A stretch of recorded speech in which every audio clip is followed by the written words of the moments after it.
Personal branding is a new phenomenon under brand management. And this started in the year 2000. And somewhere within the years 2000, that's when this mindset, this thinking started.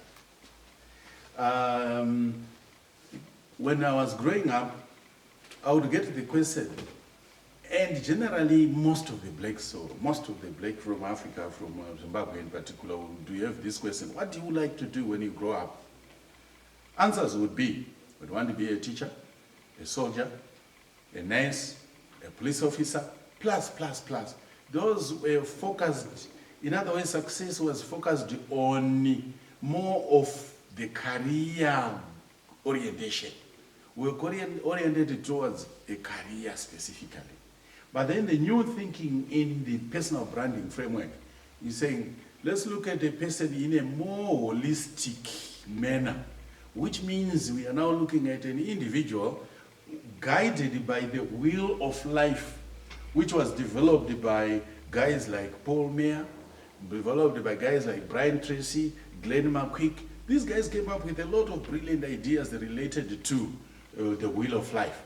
And these are guidelines that can equally assist us, especially our in fact, everybody within the country, and everybody within even our institutions, universities, colleges in particular. So the key areas, the key indices that we need to look at are godliness. And then after this, I'll just list the 8, 9 of them down, and then after that, give a brief explanation on what each one of them mean to us, so that by the end of the day, it becomes a guideline to say, oh, how balanced am I? Or if I address the end of these, or if there are any gaps, what am I going to do about them? Now with that, the first indice that we need to look at is godliness. The second one is physical healthy. Physical healthy. The third one is financial freedom. Financial freedom. Or in real money. Number 4 is physical. The number 4 is fun and recreation. Number 5 is plowing back to the community. Plowing back to the community. Number 6 is legacy.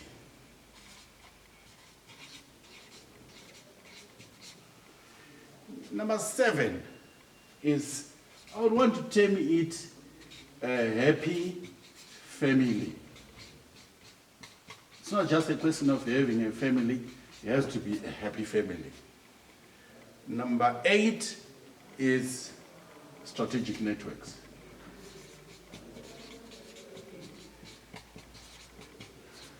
Strategic networks. Number 9 is career and business.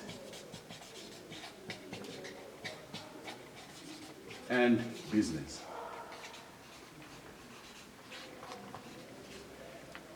Right, now with these 9, it could be more, but according to these writers who came up with this is a framework of, to call somebody a successful person, must have a fairly, or must be guided to balance these things well on the land of the living. Right, what do they mean? Under godliness, we're only saying, what is it that you believe in? We don't mind, the majority of us in Zimbabwe in particular, we have this Christian orientation. Whatever you believe in, how far, if you were to rate yourself out of 10, how far are you on your faith? We are looking at on your faith or the relationship between you and your creator. What is the relationship out of 10? Right? On number 2, the physical health, it's only me, it's only you who knows who you are, and it's only you who knows, am I a cancer-related person? Am I asthmatic? Am I diabetic? It's you who knows yourself better.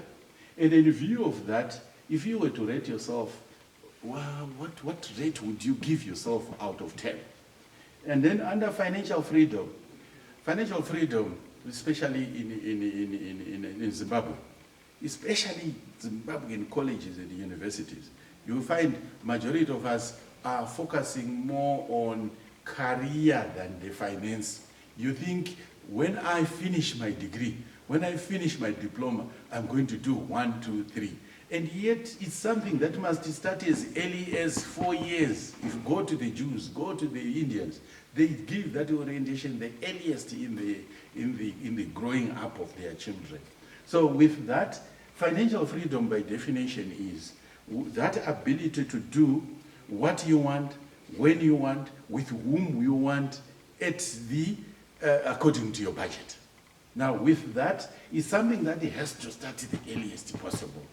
Now, the earliest within somebody's career path or within somebody who is growing up.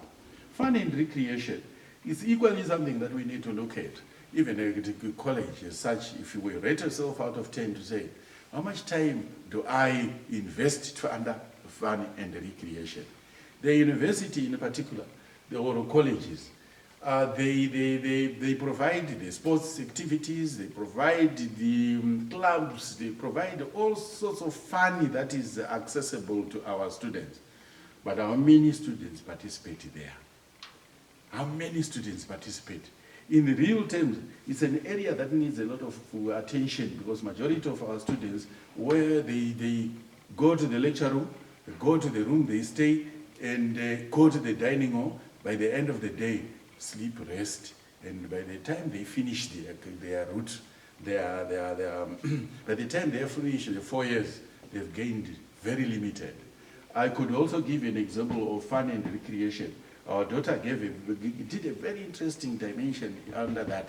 She participated under sports, and being a survey degree student, she ended up being the Minister of Sport under SRC, which was a very great achievement by the end of the day. Right? Now, the plowing back to the community is something that we need to do at whatever stage. What is it that you are doing free to the community? What is it that you are offering? It could be time, it could be resources, it could be working, the manual approach. It doesn't matter what you're offering, but you have to be offering something to our community as you grow up. Legacy. What is it that anybody would remember about me when I'm gone? Or even when I'm there, what is it that you can remember about myself or yourself if you were to die today? The other one is happy family. You know, at a certain age, people expect you to have a family. Of course, some people can make a decision to say, no, I'm not going to be married. I'm just going to run my life to the end. That's fine, but there are very few. You can imagine the fathers under this good church. The fathers, some of those guys end up with what? Children in the end. But all what I'm saying is, family is considered as part of success, and you have to be planning with that in mind. For the few, oh great. Paul says,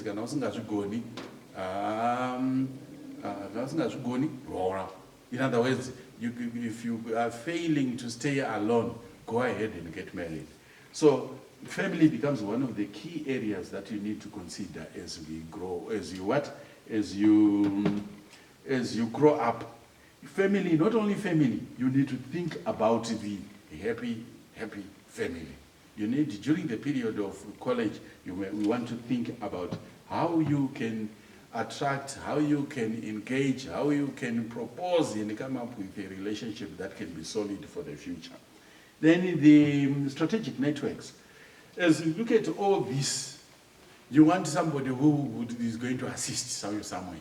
Under healthy, who is my doctor? Who can give me personalized attention? Who can equally guide me? In other words, again, there's something called a mentor. Even across all this, somebody who will guide you, somebody who will lead you, somebody who can advise on issues as one is growing up. And then these strategic networks are these guys or ladies who can assist, of course at a fee, but it's critical to have somebody nearby to see you have some level of balance as far as these key factors are concerned. Last but not least, you can imagine everybody is here, who are here present. For some reason, as we were growing up, that career issue has been a very, very key one. Majority of us are doing the first degree, second degree, third degree, doctorate. It's some orientation that all of us are encouraged to ensure that before you leave the land, before you leave the parents, you go through your academic development, your career of some kind. So with these 9 indicators, this must assist us to say, where am I on each of these 9 indicators? If there are gaps, if one was to rate out of 10, and if there are gaps somewhere, then those are the gaps that we want to manage. As we wind up on this session, we just want to look at this and then start for our part 2 in a manner that will see how we can then rate on each of these. Thank you.